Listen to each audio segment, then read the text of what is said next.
Good evening. Welcome to the first episode of The Missing Piece.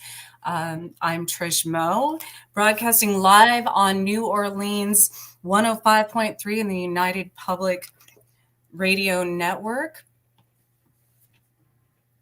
Some of you may recognize me from the Pittsburgh Paranormal Society's Chasing Prophecy, and I would like to thank Jenny Nicasio for giving me the opportunity to join Chasing last year, as well as Sean Kelly and Jason Lampietro, my other co-hosts on there. You can watch Chasing Prophecy on Tuesday nights from 8 to 10 p.m. Central Time. And I'd also like to thank Joe Montaldo and United Public Radio Network for giving me this amazing opportunity as well, and having faith in all my weirdness.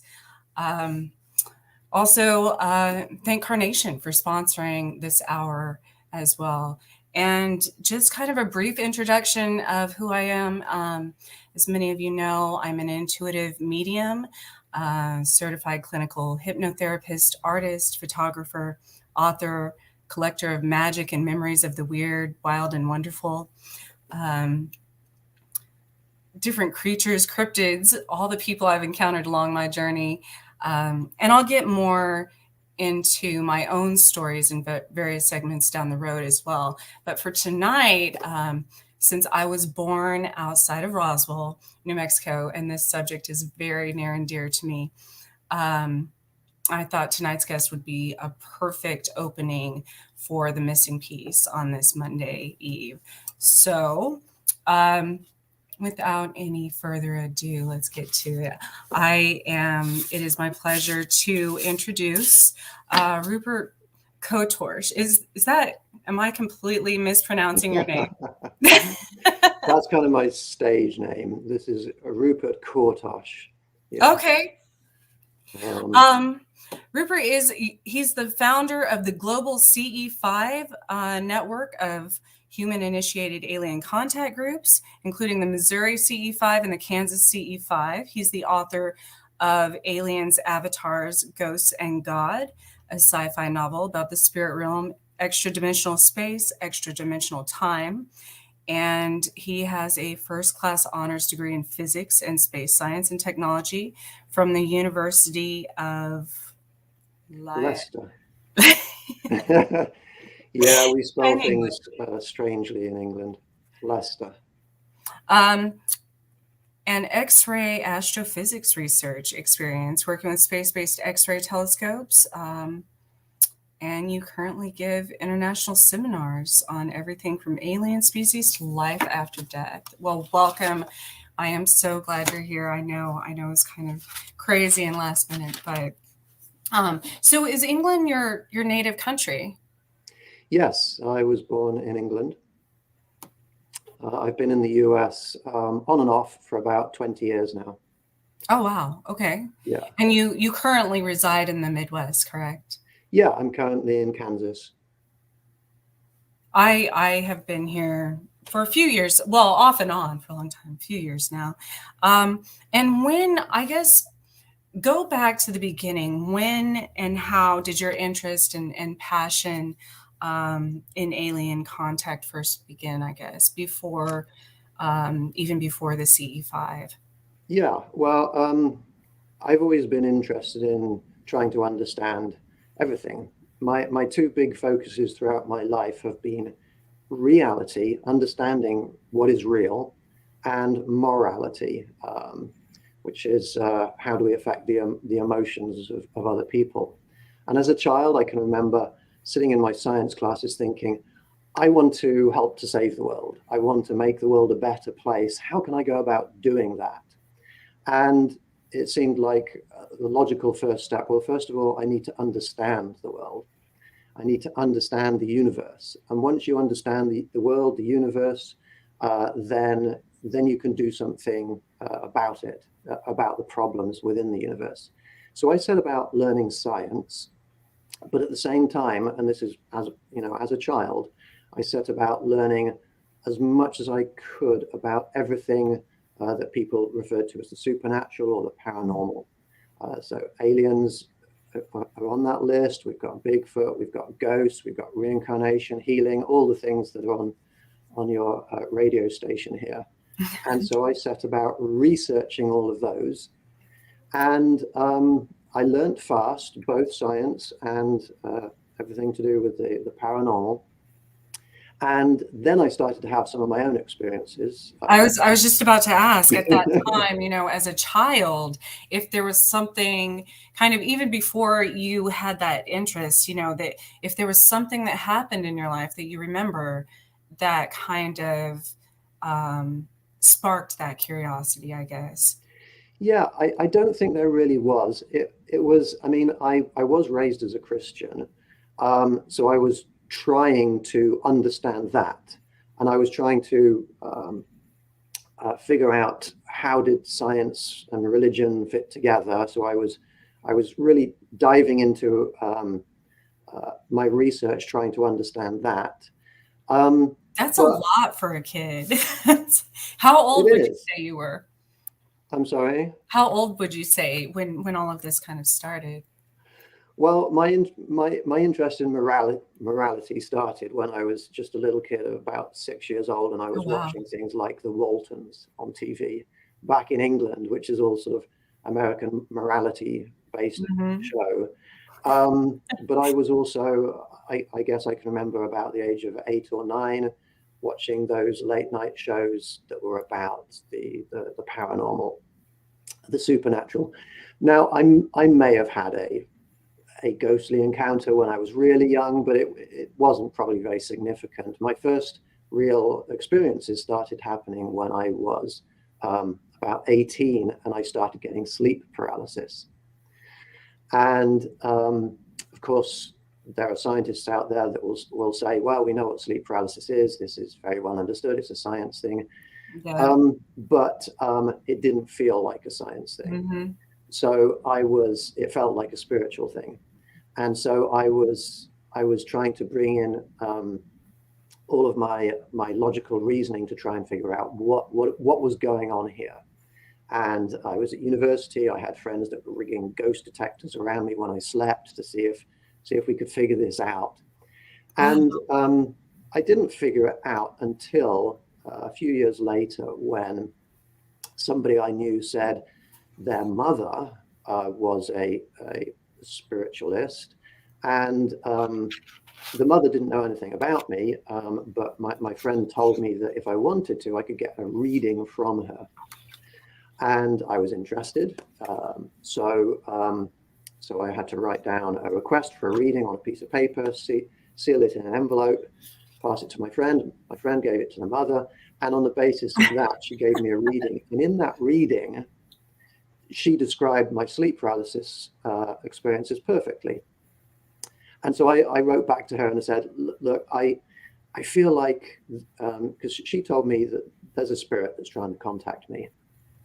And I don't mean to interrupt. So in this reading though, so when you're passing,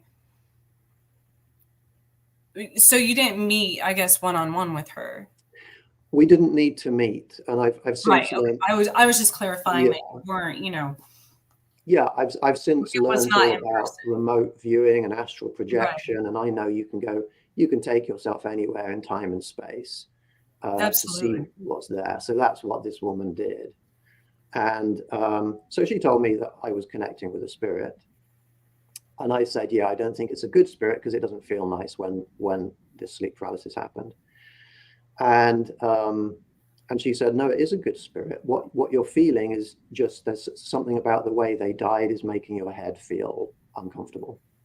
I was like, oh, okay. So next time it happened, I tried to communicate with the spirit. Instead of trying to pull myself out of it, I tried to communicate with it. And what I found was that I had a short message given to me. It was essentially the spirit sang to me in a nice way. And let me know this is real. The spirit realm is real. Spirits are real. You're okay. And that was basically the message. So that was my first real experience that I experienced. And so how did you transition, I guess, from from spirits and receiving messages in that manner to alien contact? Yeah. Or do you consider them one and the same? There are very, very strong connections, but at the time, I think I was considering them to be separate things. I was researching everything I possibly could about reality. I was going up onto hills at nighttime. White Horse Hill in England was a favorite of mine, and reaching out to aliens to try to see if I could connect with any aliens. And so I assume that's where you got into. Well, first of all, what exactly is, tell the listeners what CE5 is and how you got into that? Yeah, so there's this big movement sweeping around the world at the moment called CE5, and CE5, and that's the name of my group, Global CE5 on Facebook.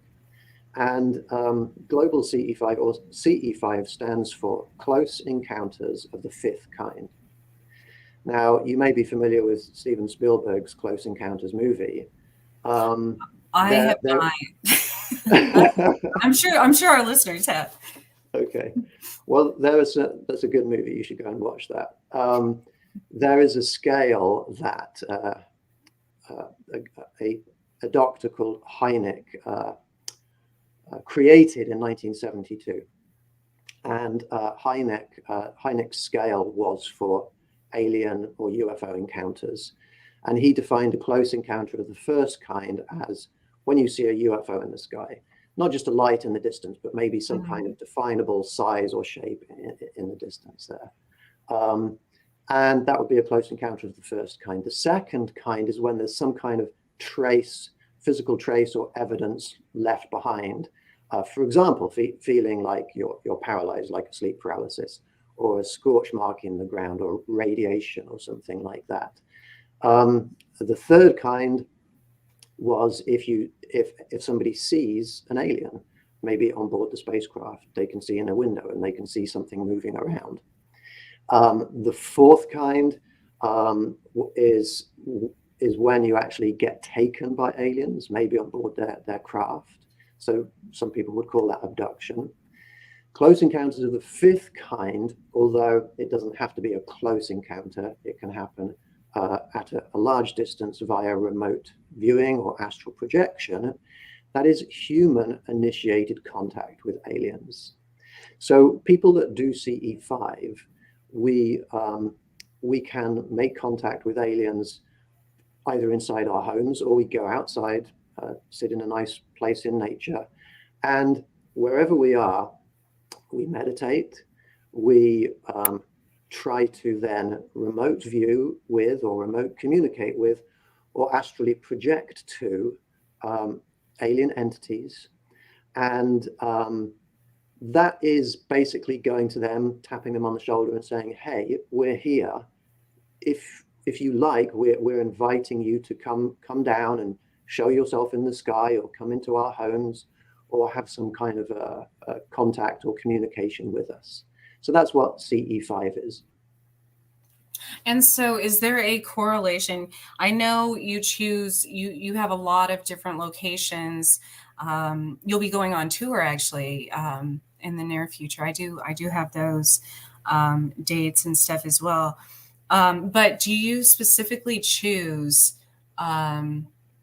certain locations that might be better for contact, or is it just based on your intuition, or kind of like the different rock formations and things like that might harness more, I don't know, spiritual, magnetic? Yeah.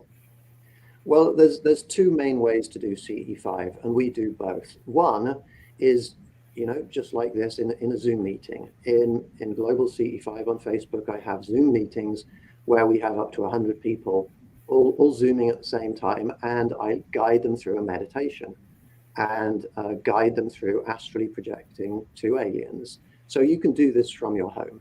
And when we do that, we all go through time and space to whatever our target location is. And we can have real conversations with the aliens, and we can hear things back, and we can see see them in their natural environment, and we can invite them into our homes, and some psychically perceptive people can see them in their homes. We can even get healing from them just over Zoom sessions. They come into our homes, they come into us, and they can give us healing. The other way of doing CE5 is to go outside into a location where it might be easier to see them in the sky if they actually were to show themselves in a craft or a UFO. And when I do that, I tend to look for isolated locations without light pollution, places, national forests, state parks, trailheads going out into nature. So there's a lot of sort of natural beauty associated with doing a CE5 outside. Occasionally, we will hear of a location which is supposed to be very active with UFOs or aliens. For example, the San Luis Valley or Roswell, places like that. So sometimes we target those locations specifically.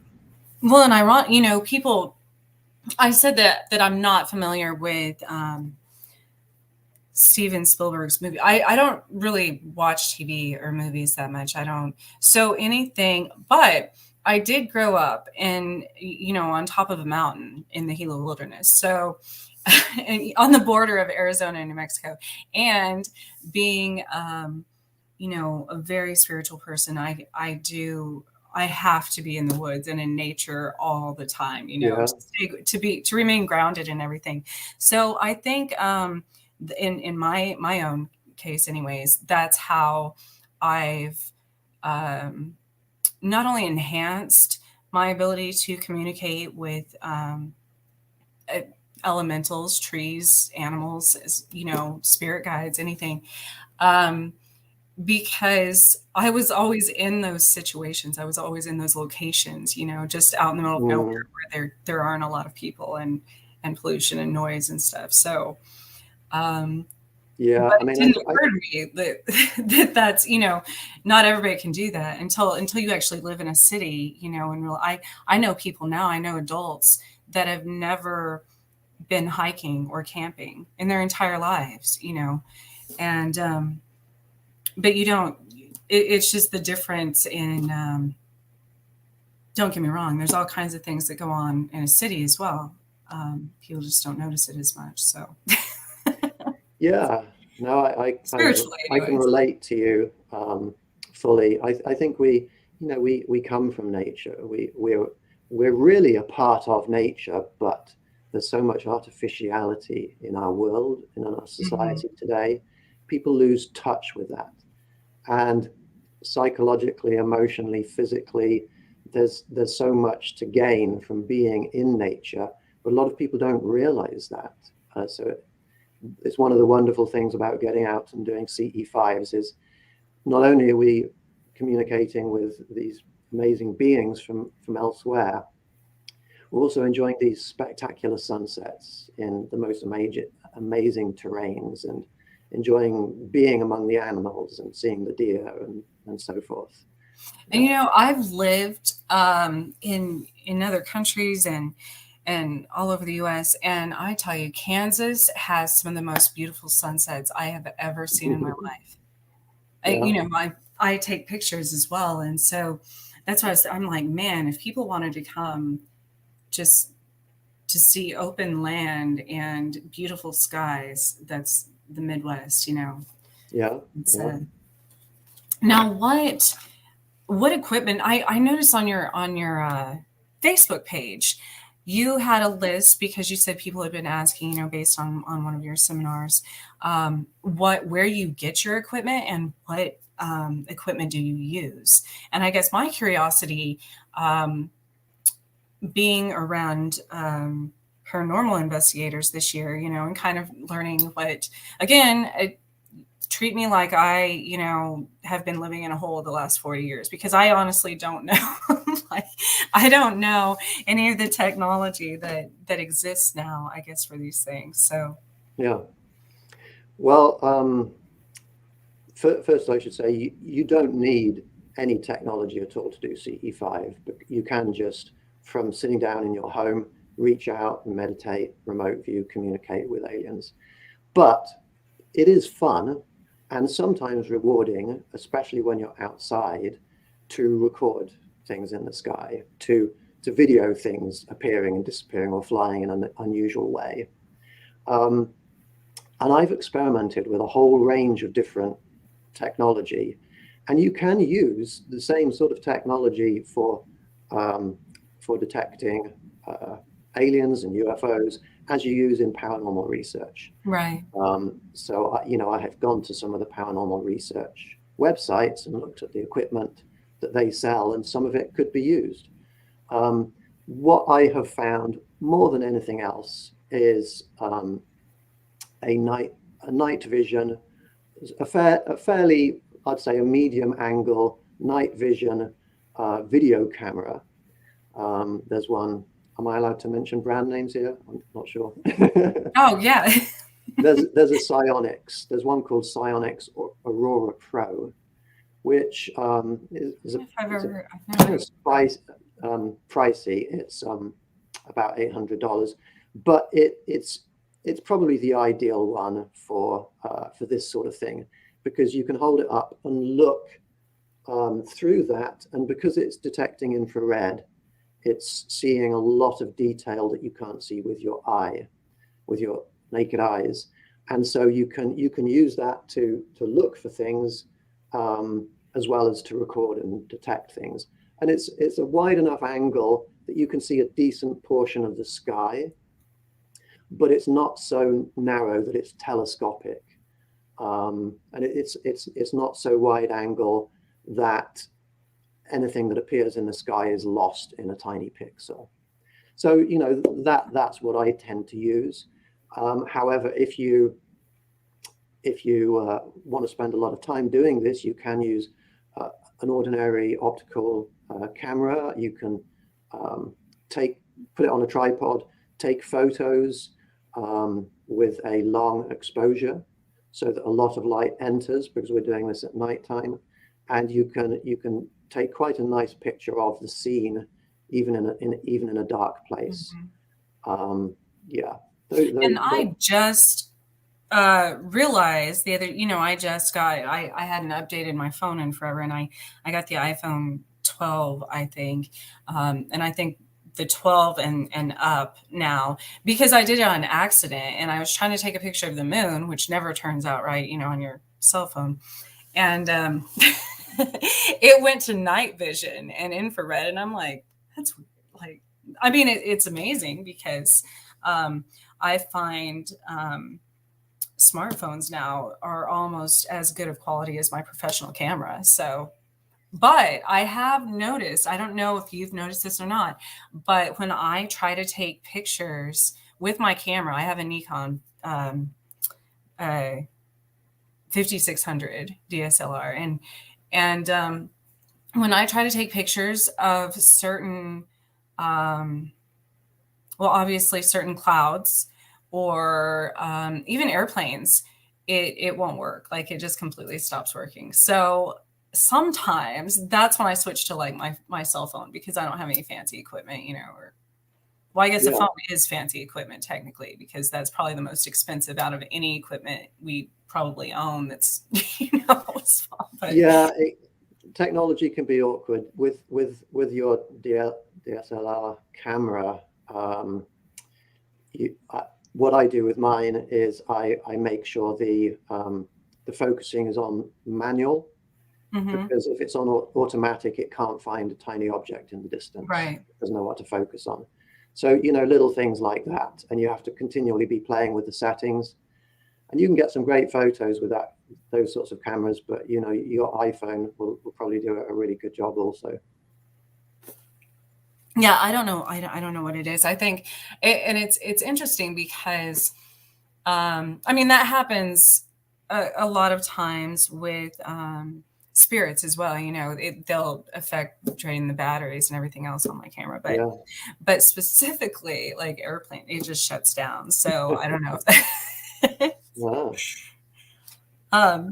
Now, I think one of probably the biggest I get, well, aside from people having, a fear of the unknown as it is, I have, when talking to friends and stuff about a CE5 meetup, um, their hesitation would be, what if, have you ever experienced a negative um, feedback or communication with aliens? Has it always been positive, I guess? Yeah, no, that's a good question, a sensible thing to be concerned about. The method that we use to communicate with aliens is we astrally project to a specific location, to a specific type of alien, and when we do that, it really is very specific. I the analogy that I use is it's a bit like walking down a street when you're doing remote viewing, and you have buildings, you have houses, shops either side of you, and you walk down the street and you don't walk into any of them until you find the building that you're interested in. And you walk up to that building and you knock on the door and you open it and you start communicating with whatever's inside that building. Now, when you simply fall asleep at nighttime, your spirit is not being that disciplined. Your spirit is out there wandering around down that street, flying in through windows, through different buildings. And simply falling asleep is a lot more dangerous than targeted remote viewing. Yes. Nice. And so what I find is that we never have had any negative experiences at all. We never communicate or contact or have any experiences with any negative beings at all, alien or terrestrial, transdimensional beings. It just never happens because we're being so targeted.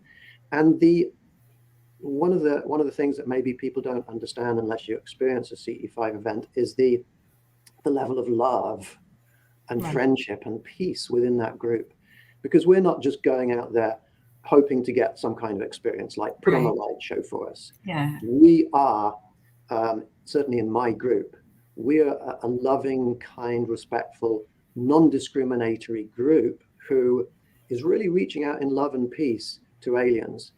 And we are showing them the opposite of what they tend to perceive humanity as being. We are showing them that even though we're not like a collective consciousness in the same way that they are, we are connecting with each other. We're putting aside our differences. We're holding hands. We're embracing emotionally with each other to be positive and loving and non-destructive. And that level, some people would say it raises our vibrational state. Absolutely. Especially, the more people there are. So yeah. So yeah, we never have had negative experiences. And but it's hard to explain that, I guess. Like you said, unless you'd been in that situation. I guess the how I can relate to that is I was terrified all my life of, traumatic abduction experiences and traumatic spirit experiences and all these things. But it's because I was putting that vibration of fear out there, so because that's a negative energy that I was putting out there, I was attracting nothing but negative entities. I mean, they're just feeding off me, as far as that goes. And so when I finally decided to take a different approach and say, okay, I'm going to embrace this because it's not going away. This was only a few years ago. I obviously the same kind of thing. I started attracting much more pleasant and healing and helpful and loving, whether it be spirits or aliens or anything. It's the same with people. You attract what you are. So whatever energy you're focusing on is what you're going to attract. So I guess that's, and then it's just multiplied, I would assume, with a group of people doing the same thing. Absolutely. Yeah, no, I agree with all of that. I found it fascinating. you said your groups, because I've been doing a lot of research on this myself, on the effect of music on different entities, because obviously it affects people in a very healing manner. So I would assume, is there specific, and you had a list of certain songs you sing. Is there a reason you choose those songs? Is it based on their frequencies or? Yeah, well, this is a very interesting subject, and I think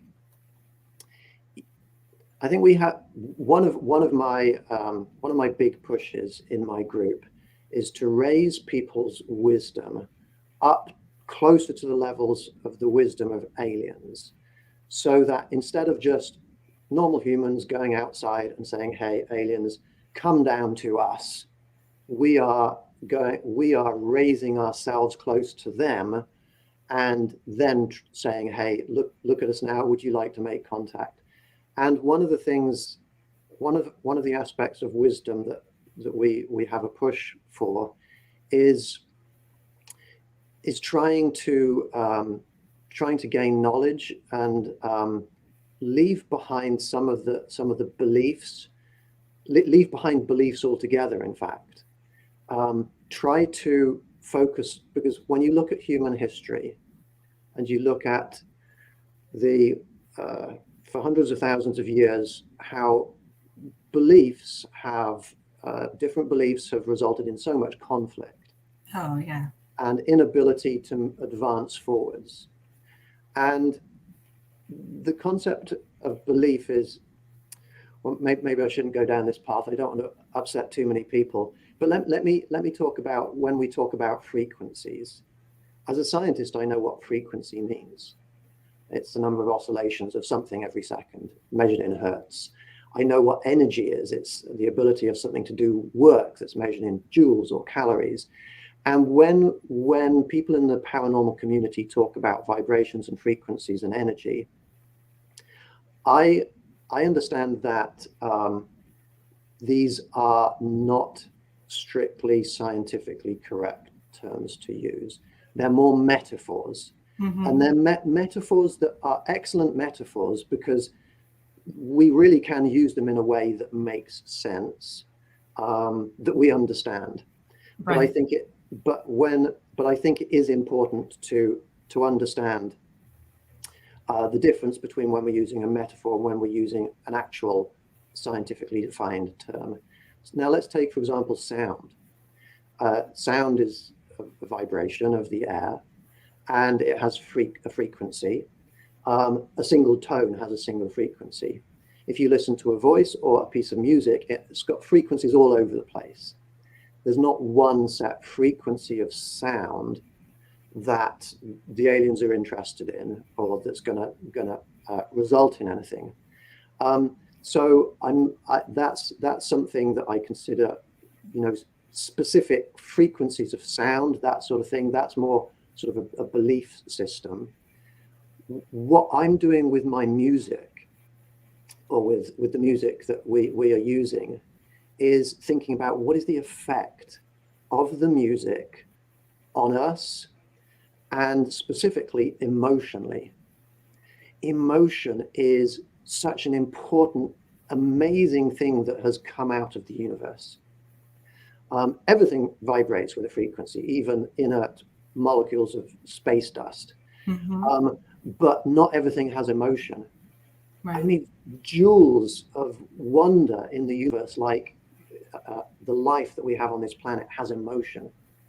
And this is bright and attractive to aliens.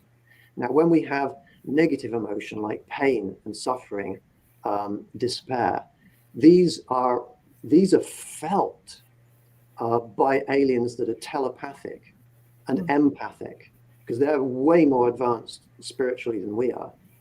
So they feel that. They look at the planet Earth, they open up their senses to the planet Earth, and as well as experiencing all the good emotions, they get overwhelmed with a bombardment of pain and suffering that is caused on this planet, not just in humans, but in all animals. Mm-hmm. That's how I am. I cannot. And it really, I think I was telling you, I kind of had a few near-death experiences in my life, but it was after this last one that I would just be, walking down the forest or something.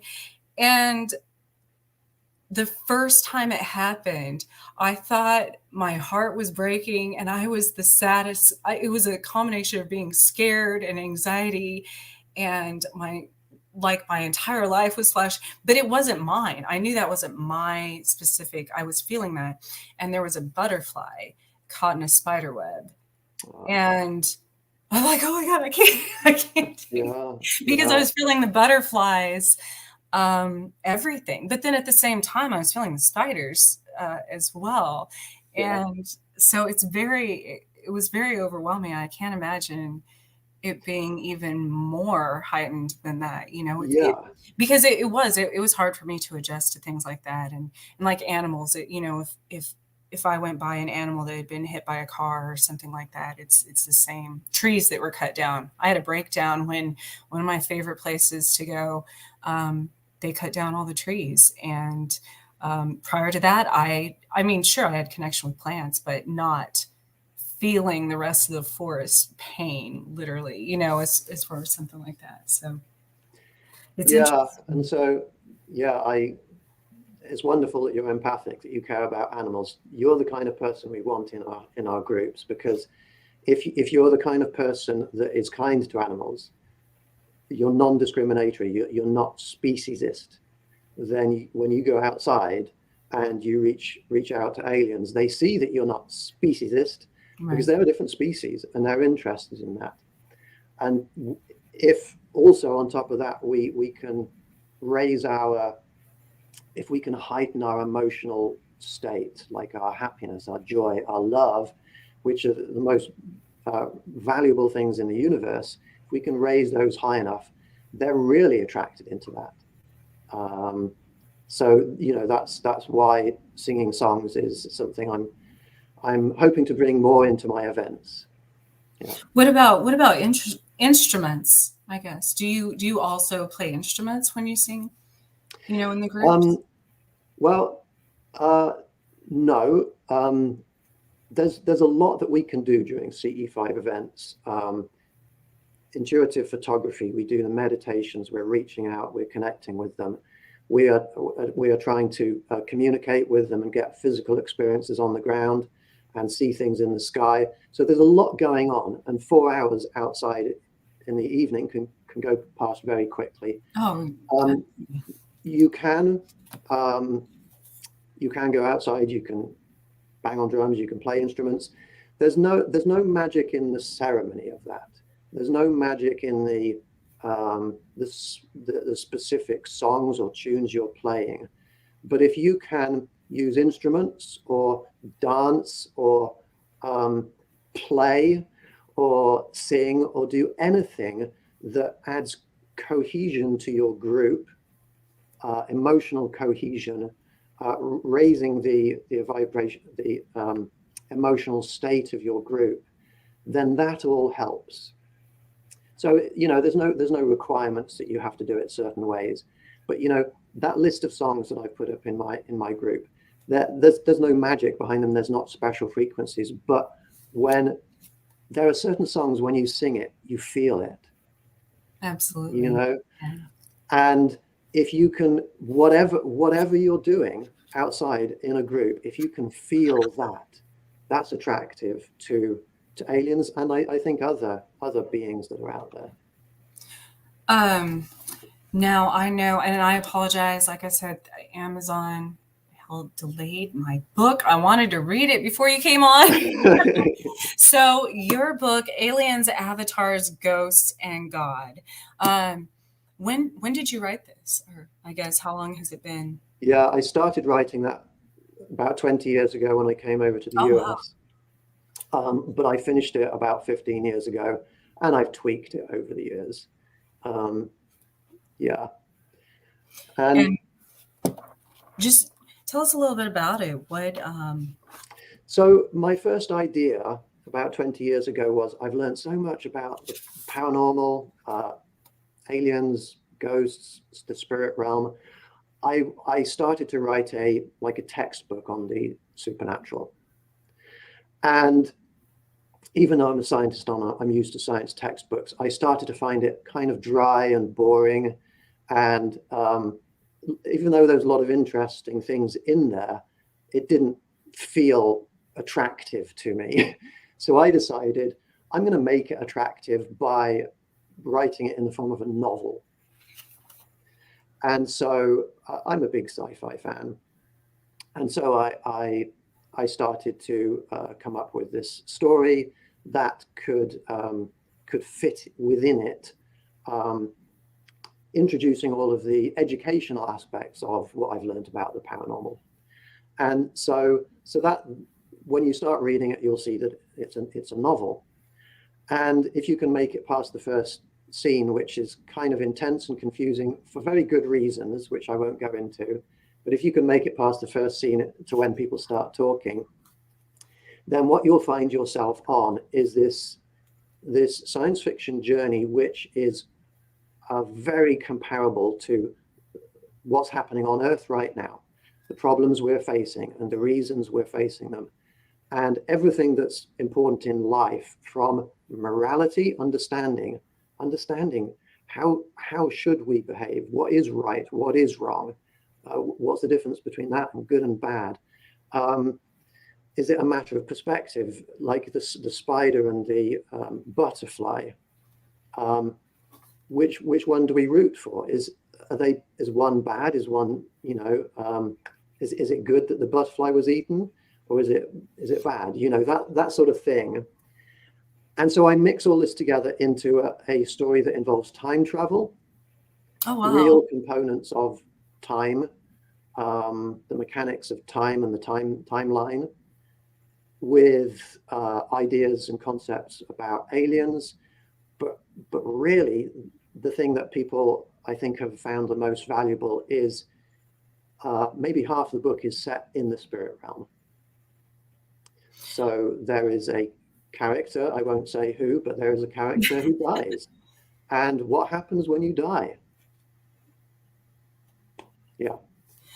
So I think I'm excited to read it. And like I said, I just got it tonight. I'm like, oh man, super excited. But, I was thinking about that as we discussed time travel on Chasing Prophecy last week. And it's a relatively newer concept that people are just now realizing. And plus, the world has been shifting into higher dimensions, between the fourth and fifth and things like that over the last few years. But that's still completely new to us, So just I know I'm a channeler. So when other entities or interdimensional beings and such try to give me a message to put out or to give to someone,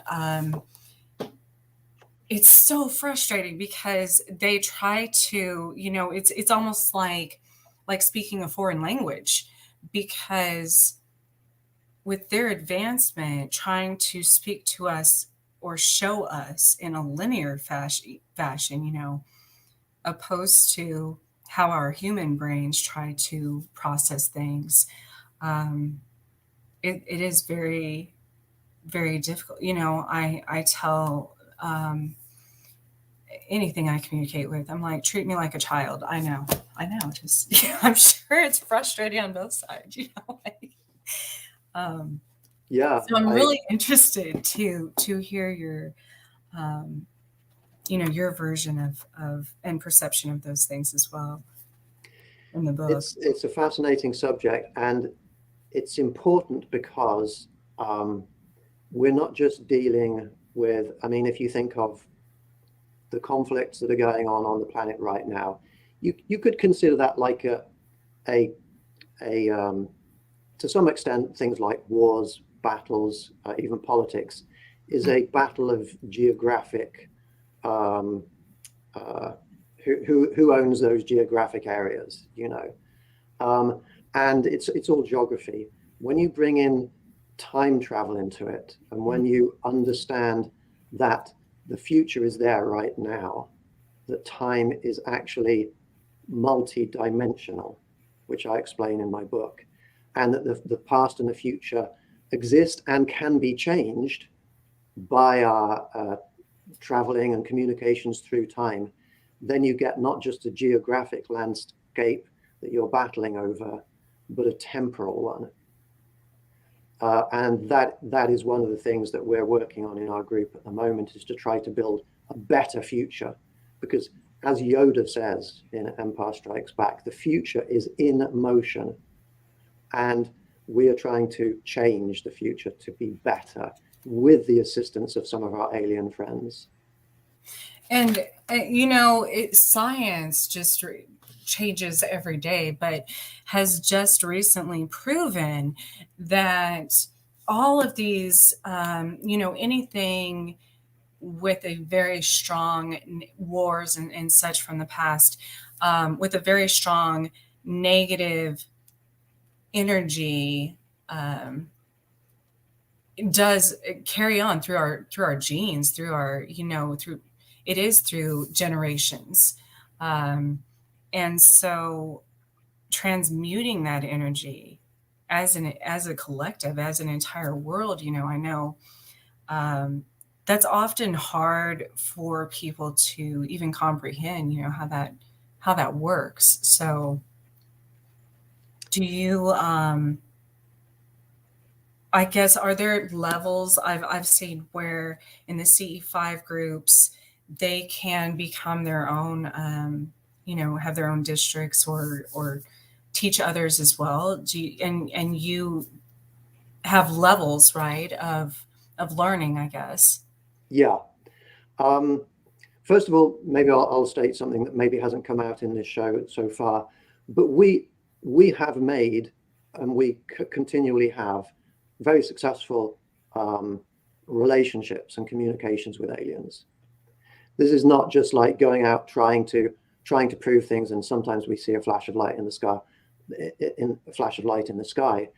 We have working relationships with specific aliens whose names we know, and we know a lot about these aliens, and they are working with us in certain to help us as a group to advance, to evolve, to become enlightened in certain ways.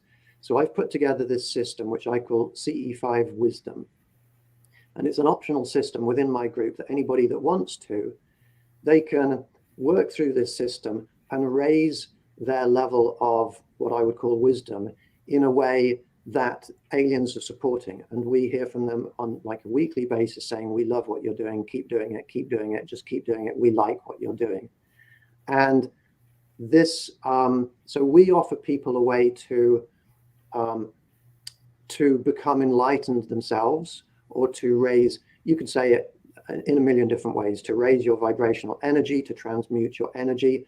What we're really talking about is becoming wiser in a way that we can leave behind all of the mistakes that plagues humanity and has plagued humanity, like war, conflict, hatred, revenge, all those negative things.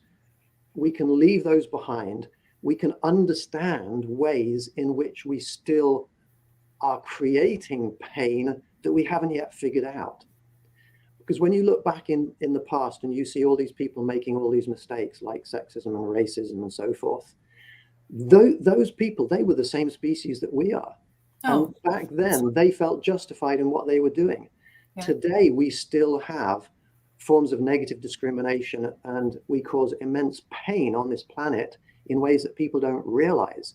So my CE5 wisdom system is a way that people can advance their knowledge and experience, their thinking skills to determine what is true and what isn't, because half of the planet can't work out what's real anymore, and what is moral, and what is the heart of morality. Why does that make sense? So that's something that I offer to people. And as individuals and as a group, therefore, we can evolve into the future. And literally, that's what we're doing with the help of some of our alien friends.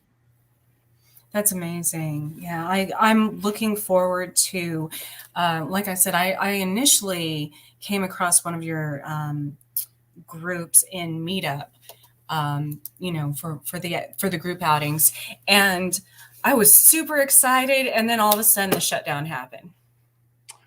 Oh, yeah. So I just, recently came across it again. So if people want to find more information, find more of your, I got your book off of Amazon. I'm not sure. Is it sold? Do you have another website? How can people get in contact with you, find more information about CE5? Yeah.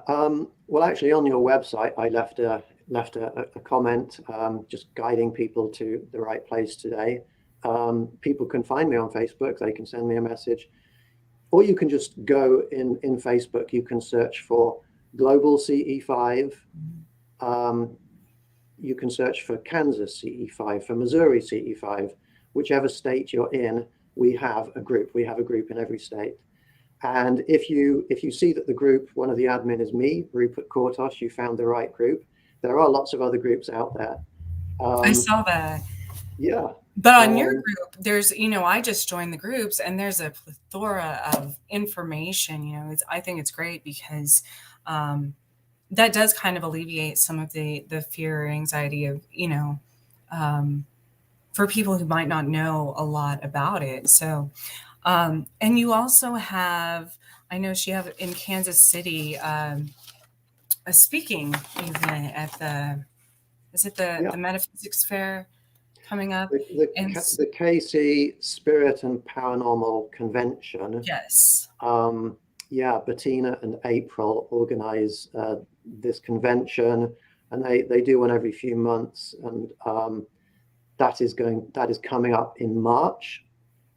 I think the second half of March maybe, and I will be speaking on the Saturday at that event, and we've got people flying in from all around the country and some even from other parts of the world to come to that convention to hear me speak and to ask me questions, and I'll have copies of my book there if anybody's interested in sci-fi. So yeah, come up and say hello if you attend that event. And then you, I saw where it said you were going to be showing some evidence too, because a lot of people are evidence based as far as pictures and art. And that was another thing. As an artist, I'm curious. Do you ever intuitively or I guess create artwork with your groups while communicating? Yes. What we haven't gone as far as like having channeled art. Mm-hmm. But what we do is when we remote view to somewhere, when we astrally project. For example, there is a being called Tuk Tuk that we remote view to, that we astrally project to, and those people who are psychically perceptive can see very clearly exactly what the being looks like. We call her a she, even though she's not technically female, right. But we can see what she looks like. We can look around, we can ask her questions. What do your children look like? What does the environment look like? And there seem to be rather a high percentage of people in our groups who are very artistic. I guess that's quite interesting. And they often will draw artwork. And we have some very talented artists.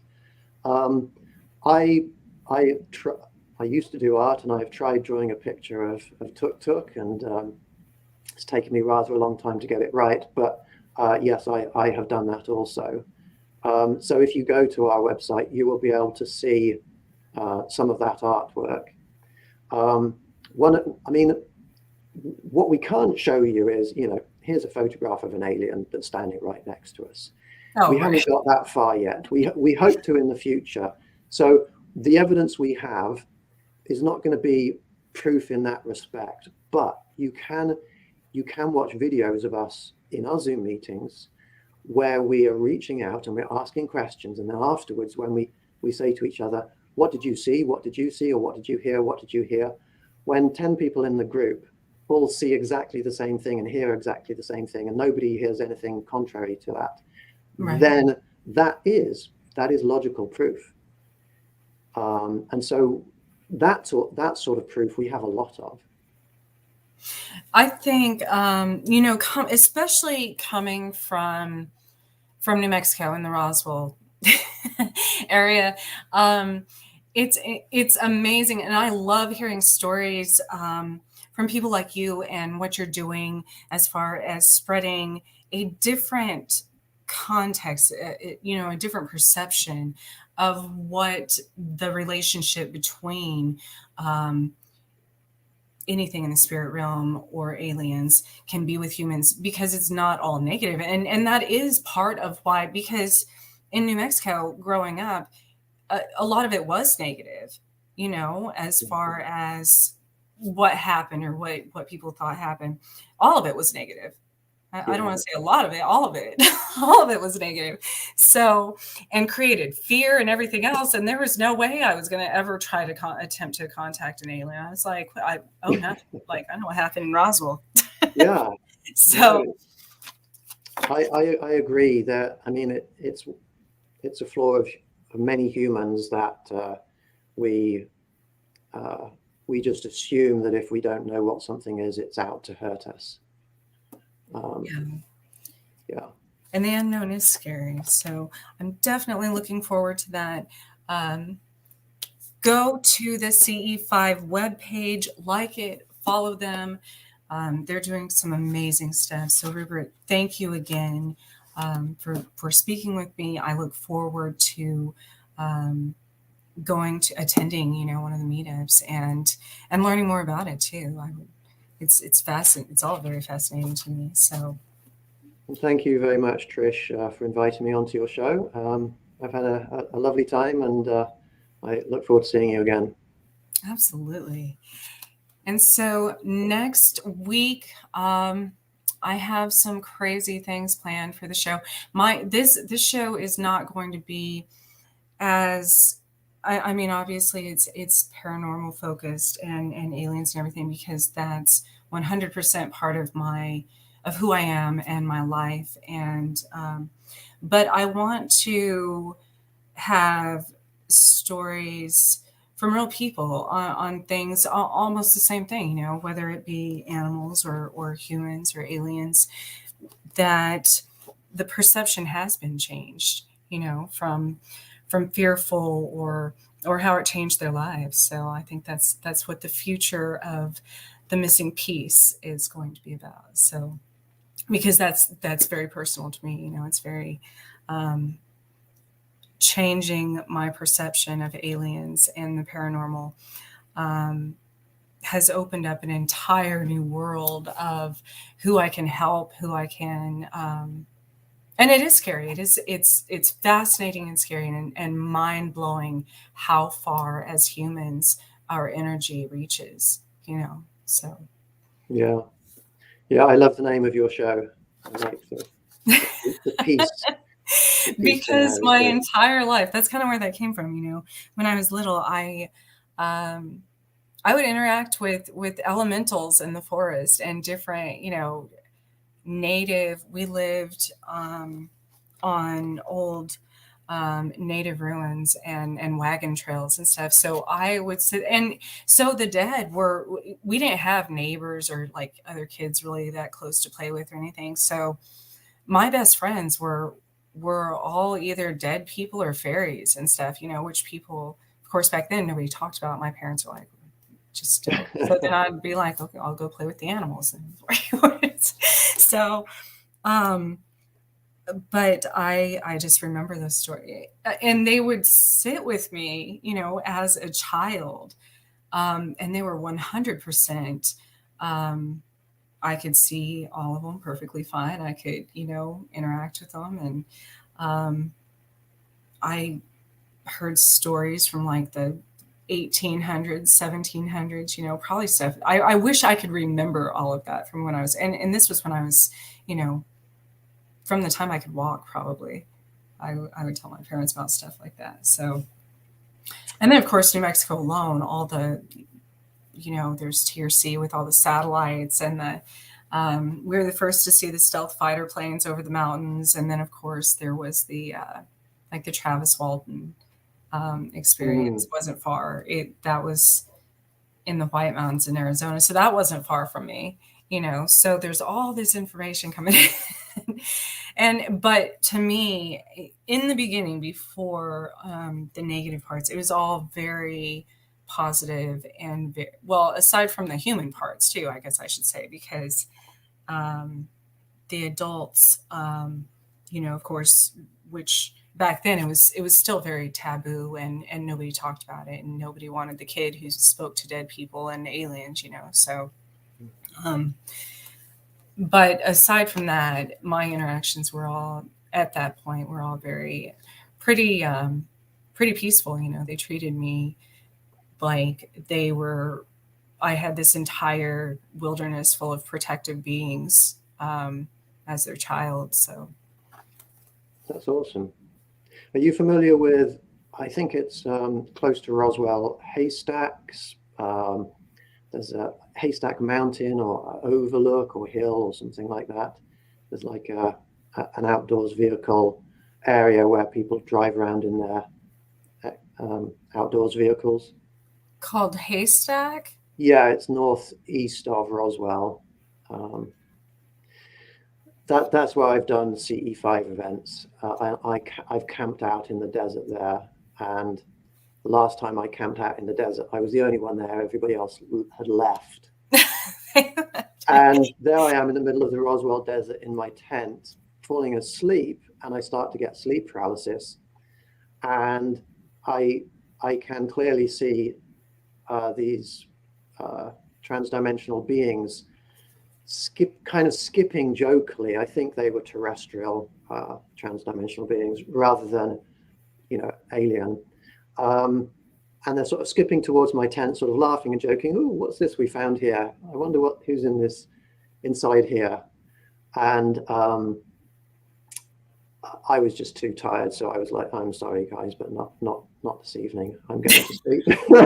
So I didn't find out who they were, but that was my experience with what you might call elementals or right. Terrestrial transdimensional entities. Yeah. It's they're all around us, and I'm the same way. There's been so many times I'm like, oh man, I forgot, or I fell asleep, or something happened. But we unfortunately are out of time. I would love to have you on the show again in the future, after some of your tours, and after I've read your book. Yeah. But again, thank you. It's been such a pleasure speaking with you, Rupert. And thank you to all my listeners, my exciting first show. So hope you all tune back in next week for The Missing Piece. Wonderful. Thank you so much, Trish. Thank you.